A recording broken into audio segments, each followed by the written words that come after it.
Welcome back students. देखिए आज हम क्या पढ़ने वाले हैं।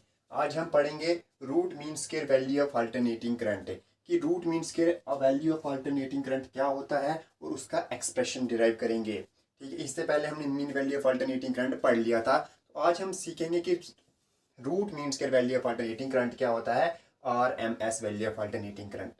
ठीक है, देखिए हमें पता है कि अल्टरनेटिंग करंट की वजह से हमारे पास किसी भी सर्किट में अगर हीट प्रोड्यूस हो रहा होगा किसी भी टाइम में।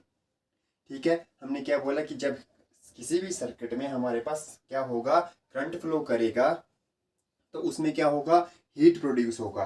तो हम बोलते हैं कि root mean square value of alternating current को क्या बोलते हैं कि ये वो वैल्यू होती है अल्टरनेटिंग करंट की जो क्या करता है, किसी भी रेजिस्टेंस के थ्रू किसी टाइम में हमारे पास क्या करेगा, हम कुछ अमाउंट ऑफ हीट प्रोड्यूस करेगा और अल्टरनेटिंग करंट जो है उसका जो अमाउंट ऑफ हीट जनरेट हुआ होगा यहाँ से, और उतना ही अमाउंट ऑफ हीट जो आपके पास स्टेडी करंट यहाँ पे सर्किट में लगा हुआ है, जब वो भी उतना ही अमाउंट ऑफ हीट प्रोड्यूस करेगा। कितना, जितना अल्टरनेटिंग करंट ने किया होगा। अल्टरनेटिंग करंट आपको पता है किसी भी सर्किट में किसी भी रेजिस्टेंस में से जब थ्रू पास करेगा तो सर्टेन अमाउंट ऑफ हीट वहां पे प्रोड्यूस करेगा। जब उतना ही अमाउंट ऑफ हीट कौन प्रोड्यूस करेगा, कोई स्टेडी करंट की वैल्यू प्रोड्यूस करेगा उसी सेम रेजिस्टेंस में से और उसी टाइम में। हम मान के चलो हमारे पास, हम क्या बोलते हैं कि देखो 5 सेकंड के लिए, ठीक है, 5 सेकंड में हमारे पास किसी भी सोर्स ऑफ अल्टरनेटिंग करंट ने कितने अमाउंट ऑफ हीट प्रोड्यूस की, 5 जूल। ठीक है, तो हम देखते हैं कि अगर स्टेडी करंट जो आपके पास वहां पे फ्लो कर रहा था उस सर्किट में, और स्टेडी करंट भी उसी सेम रेजिस्टर के थ्रू, मान के चलो रेजिस्टर भी आपने 5 ओम का ही लिया था, उसी 5 ओम के रेजिस्टर के थ्रू अगर उन्हीं 5 सेकंड में वो उन्हीं 5 जूल की हमने टाइम रेजिस्टर का रेजिस्टेंस और जो आपके पास हीट प्रोड्यूस होती है उनको बराबर वैल्यू दे दी कि 5 सेकंड में अगर हम मान के चलें कि हमारे पास 5 जूल ऑफ हीट प्रोड्यूस हो रही है और 5 ओम वाला ही रेजिस्टेंस था जिसमें से करंट फ्लो कर रहा था। अगर जो 5 अमाउंट ऑफ, देखो अल्टरनेटिंग करंट ने क्या किया, हीट प्रोड्यूस किया, कितने जो 5 जूल का, कितने वाले रेजिस्टेंस में, 5 ओम वाले रेजिस्टेंस में, कितने टाइम में, 5 सेकंड में। ठीक है, उतना ही अमाउंट ऑफ हीट जब क्या स्टेडी करंट प्रोवाइड करता है, जनरेट करता है उसी रेजिस्टेंस के थ्रू और उसी टाइम में। ठीक है, रेजिस्टर वही होना चाहिए आपके पास, ऐसा नहीं है कि हमने कोई अलग रेजिस्टर लगा दिया, उसी रेजिस्टर में होना चाहिए, उसी टाइम में होना चाहिए, और हीट भी क्या होनी चाहिए, सेम होनी चाहिए उसी टाइम में। और हीट यहाँ पे हम कैपिटल H से डोनेट करते हैं। तो हीट जब तीनों में हमारे पास क्या बोलते हैं हम, कि जब अल्टरनेटिंग करंट ने जितना हीट प्रोड्यूस किया था जितने टाइम में जिस रेजिस्टर्स के थ्रू, अगर उतना ही अमाउंट ऑफ हीट आपके पास कौन प्रोड्यूस करे, स्टेडी करंट जिसको हम बोलते हैं डायरेक्ट करंट, उतना ही हीट अगर वो प्रोड्यूस करेगा उसी रेजिस्टर के थ्रू उसी टाइम में, हम बोलते हैं इस वैल्यू ऑफ अल्टरनेटिंग करंट को ही बोला जाता है फिर root mean square value of alternating current की। अब हमें जो वो वैल्यू मिल रही है अल्टरनेटिंग करंट की, वो वैल्यू क्या मिल रही है, हमें root mean square value of alternating current मिल रही है। ठीक है, तो इसका डेफिनेशन लिख लेते हैं एक बार, फिर आगे चलते हैं। Value of alternating current is defined as that value of steady current, ये वो वैल्यू रहती है स्टेडी करंट की, which would generate the same amount of heat. देखिए मैंने क्या बोला था कि कुछ चीजें याद रखनी है, ये है पहला वर्ड की वर्ड जो आपको इसकी डेफिनेशन में याद रखना है कि उतने ही अमाउंट ऑफ हीट प्रोड्यूस होनी चाहिए जो आपके पास रेजिस्टर जुड़ा होगा कुछ टाइम में। जो हमने कितना माना था कि मान के चलो 5 जूल ऑफ हीट 5 ओम वाले रेजिस्टेंस में कितने टाइम में, 5 सेकंड में, उतना ही as it is done by, उतना ही amount of heat alternating current भी प्रोड्यूस करना चाहिए when passed through same resistance, जब अल्टरनेटिंग करंट को उसी रेजिस्टेंस के थ्रू पास किया जाएगा।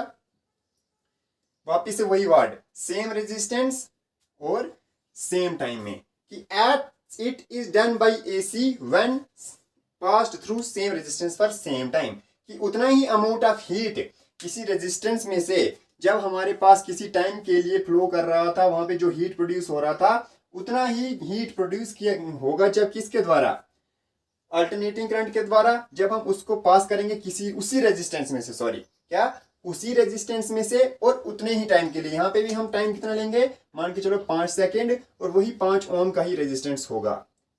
ठीक है, ऐसा नहीं कि हमने यहाँ पे टाइम चेंज कर लिया और रेजिस्टेंस में कोई एक आध वैल्यू चेंज कर ली, फिर हमने हीट निकालने की कोशिश की, फिर वहां पे हम क्या बोलते हैं, वहां पे हमारे पास जो, क्योंकि यहाँ पे जो वैल्यू रहनी है वो रूट मीन स्क्वायर वैल्यू तब आएगी कि जब हम बोलते हैं कि सेम रेजिस्टेंस और सेम टाइम पे ही जब दोनों जो अमाउंट ऑफ हीट प्रोड्यूस करते हैं वो सेम होनी चाहिए। ठीक है, तो उस टाइम जो वैल्यू ऑफ अल्टरनेटिंग करंट आता है हमारा, उसको क्या बोला जाता है, root mean square value of alternating current. चाहो तो एक बार स्क्रीनशॉट ले लो।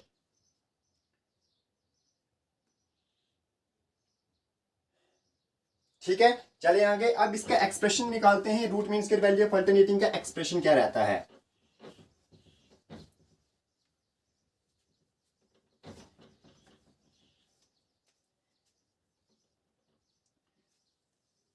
देखो, इसको डिनोट किया जाता है आई वर्चुअल, आई इफेक्टिव और आई, और यहाँ पे आर एम एस। ठीक है, इससे डिनोट किया जाता है इसको आई वर्चुअल, VIRTUAL, आई इफेक्टिव या आई RMS के साथ डोनेट किया जाता है किसको, root mean square value of alternating current को।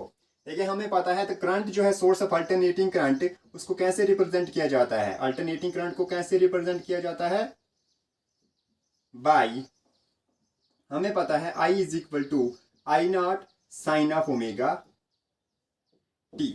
अगर आपने डेफिनेशन में ध्यान से देखा हो तो हमने बोला है सेम अमाउंट ऑफ हीट, यानी कि यहाँ पे हीट की कहानी है। और हीट का अगर हम रिलेशन निकालें, एक रेजिस्टर जुड़ा हुआ है कुछ टाइम टी के लिए, उसमें से कुछ करंट फ्लो कर रहा है और ये हीट है, ये हमने रिलेशन पढ़ा हुआ है, याद करो। तो हमारे पास इनके बीच का जो रिलेशन रहता है वो रहता है H is equal to I square R into t. ठीक है, इसका मतलब अगर हम बात करेंगे जो मान के चलो हमारे पास small amount of time dt में जो small amount of heat generate होगा सर्किट में, वो कितना होगा, DH is equal to I square R dt है ना। यानी कि हमने बोला कि dt amount of dt time में, small period of time dt में कितना अमाउंट ऑफ हीट प्रोड्यूस हुआ, DH, इसलिए ये रिलेशन सेटअप हो जाता है DH is equal to I square R dt, जहां पे R पता है आपको क्या है, रेजिस्टर का रेजिस्टेंस है। ठीक है, I जो है वो वहां पे करंट फ्लो कर रहा है। तो अगर हमें पता है तो टोटल हीट जो हमारे पास प्रोड्यूस होगी वो कैसे होगी, टोटल हीट कितने में, in complete cycle. Complete cycle में अगर बात करें तो आपको पता है कंप्लीट साइकिल यानी कि कहां से कहां तक, 0 से लेकर t तक। तो यहां पे हम लिख सकते हैं इंटीग्रेशन कहां से, DH की, इस तरह भी इंटेग्रल कहां से कहां तक, 0 से t तक, 0 से कहां तक, यहां से कहां, यहाँ पे इंटेग्रल जो रहता है वो कहां से कहां तक रहता है, पहले कुछ भी हीट नहीं थी, अब सारी जो हीट है वो टोटल H हो जाती है। 0 से लेकर t टाइम कहां से कहां तक है, 0 से लेकर t तक है, और इंटेग्रल में क्या है, I स्क्वायर R dt। यहाँ पे आपको पता है क्या आ जाएगा, H total amount of heat is equal to, अगर हम यहाँ से I स्क्वायर की वैल्यू पुट करें तो यहाँ पे I की जगह हम क्या लिख सकते हैं, तो हम लिखेंगे I0 square sine square omega T R dt 0 to t। इसको भी समझते हैं जरा, ध्यान से देखना।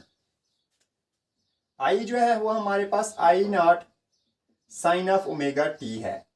ठीक है, इसका मतलब अगर हम I स्क्वायर निकालना चाहें तो हम लिख सकते हैं I0 square sine square omega T. गलती से भी इस एंगल पे स्क्वायर मत लगा देना। ठीक है, तो I स्क्वायर की जगह हम क्या लिखते हैं, I0 square sine square omega T R, और जो रेजिस्टेंस था आपका, और dt। ठीक है, यहां से जो जो चीज कांस्टेंट है उसको हम बाहर ले लेंगे, तो हमारे पास क्या आ जाएगा, I स्क्वायर I0 स्क्वायर हम लिख सकते हैं H is equal to I0 square, R बाहर आ जाएगा, रजिस्टर हमने अब मान के चला कि रजिस्टर चेंज नहीं हो रहा है टाइम के साथ, क्योंकि हमने बोला सेम रजिस्टर, तो R भी बाहर आ जाता है।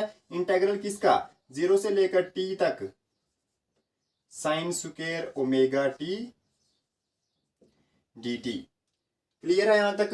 अब जरा अगर मैं वापस से आपको कहानी याद करवाऊं कि कैसे साइन स्क्वायर ओमेगा टी का इंटीग्रल निकाला जाता है, तो पहले उसको समझ लेते हैं फिर आगे चलते हैं।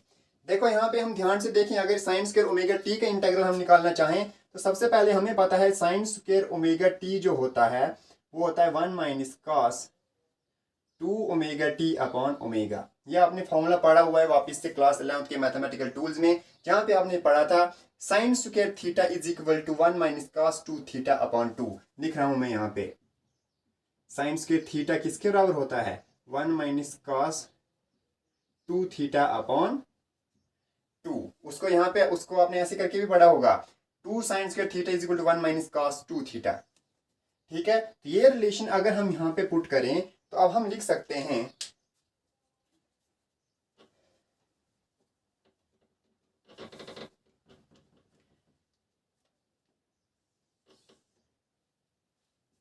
h is equal to I not square, और ये आई नॉट स्क्वायर और वैसे का वैसा इंटेग्रल 0 से लेकर t तक, लेकिन किसका? साइन स्क्वायर ओमेगा टी की जगह मैं लिख सकता हूँ 1 minus cos 2 omega T upon 2 dt, है ना। यहां से ये 2 देखो हम बाहर ले सकते हैं, तो हम लिखेंगे is equal to I not square upon 2। Integral किस किसका बचेगा? देखिए इंटेग्रल हम करेंगे अब किसका?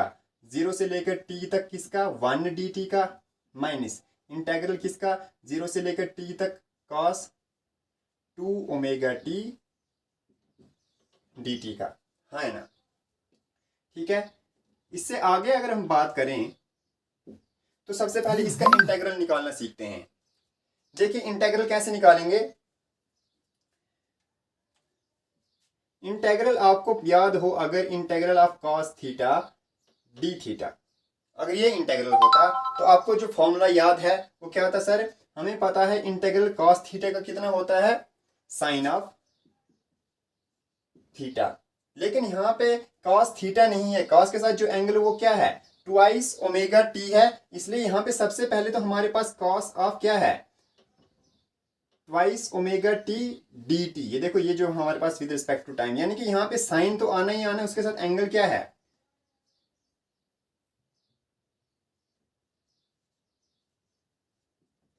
2 ओमेगा टी। ये देखो इसके साथ यही एंगल है, साइन 2 ओमेगा टी, और यहाँ पे जो आपके पास रहेगा अब इसका क्या रहेगा? 2 ओमेगा, जिसको आपने याद हो अगर तो आप डिनोमिनेटर में करते हो D by D T of twice omega T, और वो कितना होता है? 2 ओमेगा। इसलिए ये 2 ओमेगा समझ आया कहाँ से आया? क्योंकि ये जो हम डिनोमिनेटर में करते हैं D by D T of twice omega T 2 omega, तो यानी कि अब मैं यहाँ पे लिख सकता हूँ, इसी चीज को अगर हम यहाँ पुट करें तो हम लिख सकते हैं आई नॉट स्क्वेयर अपॉन और अपॉन 2। इसका इंटेग्रल आपको पता है कितना आता है? t। देखो ना 1 का इंटेग्रल यहां से कितना आएगा? t। इसका इंटेग्रल t आ जाएगा, माइनस इसका इंटेग्रल कितना होता है? Sine 2 omega t upon 2 omega, और इंटेग्रल कहां से कहां है इसका? 0 से लेकर t तक। क्लियर है? चलो इसके आगे देखते हैं। अब एक हमने इंटीग्रल कर दिया है, अब हमने अपर वैल्यू ऑफ लिमिट और lower value of limit put करना है। तो इज इक्वल टू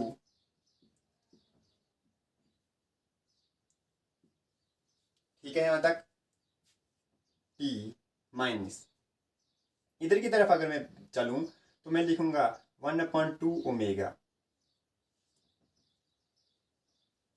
1/2 ओमेगा को क्या करते हैं? बाहर ले आते हैं, 1/2 ओमेगा। इधर की तरफ चलते हैं, साइन 2 ओमेगा, इस t की जगह एक बार आ जाता है capital T, minus sine 2 omega into 0, है ना। यहां तक क्लियर है? एक बार हमने अपर लिमिट पुट की, एक बार लोअर लिमिट, और माइनस करते हैं। हमें पता है upper limit minus lower limit. Upper limit क्या है इसकी? 0 से लेकर t है ना, 0 से लेकर t, तो अपर लिमिट क्या है? t, और लोअर लिमिट क्या है? 0 is equal to I not square r upon 2। यहाँ पे t वैसे का वैसा 1 माइनस 2 ओमेगा। इधर की तरफ बात करें अगर, तो ओमेगा की वैल्यू अगर आपको याद हो, हम लिखते हैं omega is equal to 2 pi upon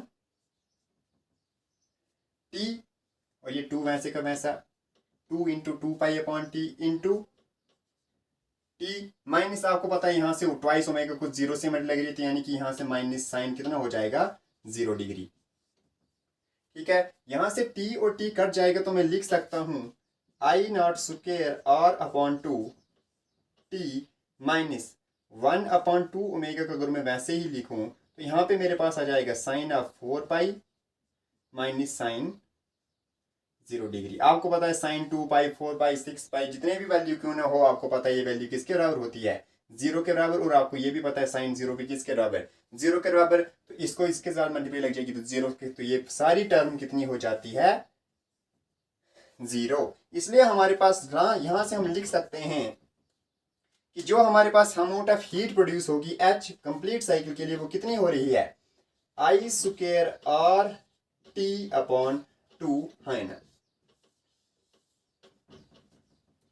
ध्यान से देखो जरा, ये वाली सारी टर्म क्या हो गई है, 0। पीछे क्या बचा हमारे पास, सिर्फ टी, इसलिए इस आई स्क्वायर आर अपॉन 2 टी बन गया हमारे पास है ना। ये हमारे पास अमाउंट ऑफ हीट निकली है। तो अगर हम बात करें कि अगर हमारे पास IRMS जो है वो है root mean square value of alternating current, time आपको पता है वही लिया जाएगा T, ठीक है, रेजिस्टेंस वही लिया जाएगा R, और हीट प्रोड्यूस करनी है H। तो वापिस से इनके बीच का रिलेशन आपको पता है, H is equal to I square RMS RT है ना। इसको अगर हम इक्वेशन सेकंड पुट कर लें और इसको इक्वेशन 1 मान लें तो हम लिख सकते हैं कि फर्स्ट और सेकंड इक्वेशन को कंपेयर करें तो हमें पता है जो अमाउंट ऑफ हीट हमने क्या बोला था कि जो अमाउंट ऑफ हीट जनरेट होनी चाहिए वो कितनी होनी चाहिए, इक्वल। इसका मतलब यहां से हम लिख सकते हैं,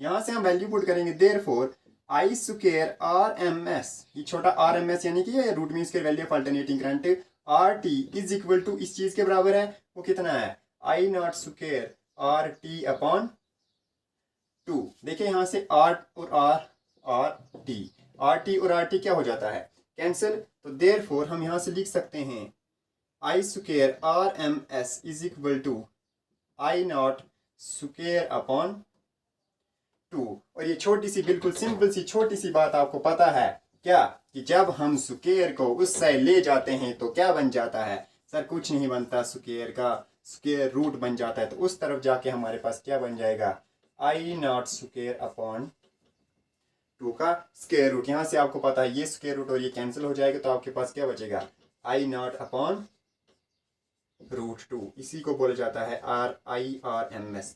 यही है root mean square value of alternating current का फाइनल एक्सप्रेशन। और सिमिलरली अगर हम EMF की बात करें तो हम लिखते हैं ERMS जो हमने पढ़ा है वो हम सिमिलरली इसी तरह लिख सकते हैं E नॉट अपॉन रूट 2, ठीक है। इसका मतलब ये हमारे पास जो वैल्यू है किसकी, root mean square value of alternating current की, वो कितनी निकलती है, आई नॉट अपॉन रूट 2 निकलती है। और अगर हम इसको सॉल्व करें तो ये हमारे पास आ जाता है किसके बराबर, IRMS is equal to 0.707 of I not. इसको अगर हम सॉल्व करें 1/√2 को तो हमारे पास कितना आ जाता है, 0.707 वैल्यू ऑफ आई नॉट। या हम लिख सकते हैं IRMS जो होता है वो किसके बराबर होता है, इसको हम लिख सकते हैं 70% ऑफ आई नॉट। कितने परसेंट, 70% ऑफ आई नॉट, ठीक है। यानी कि अगर हम बोलें कि आई नॉट होता क्या है, आई नॉट होता है मैक्सिमम और peak value of alternating current, ठीक है। इसको सिंपल मान के चलते हैं, मान के चलो आपके पास टोटल करंट कितने एम्पेयर है, 10 एम्पेयर आपके पास क्या है, टोटल नहीं कहेंगे, हम मानेंगे कि आपके पास जो पीक वैल्यू अल्टरनेटिंग करंट की, मैक्सिमम वैल्यू जो अल्टरनेटिंग करंट की है वो कितनी है, 10 एम्पेयर। तो उस टाइम जो आपके पास रूट मीन स्क्वायर वैल्यू रहेगी अल्टरनेटिंग करंट की वो कितनी रहेगी, 70% इसकी। तो आपको पता है 70% 10 का कितना होता है, वेरी गुड, आपको पता है 7 एम्पेयर होता है। यानी कि उस टाइम आपके पास जो root mean square value of alternating current होती है वो कितनी रहती है, 70% रहती है।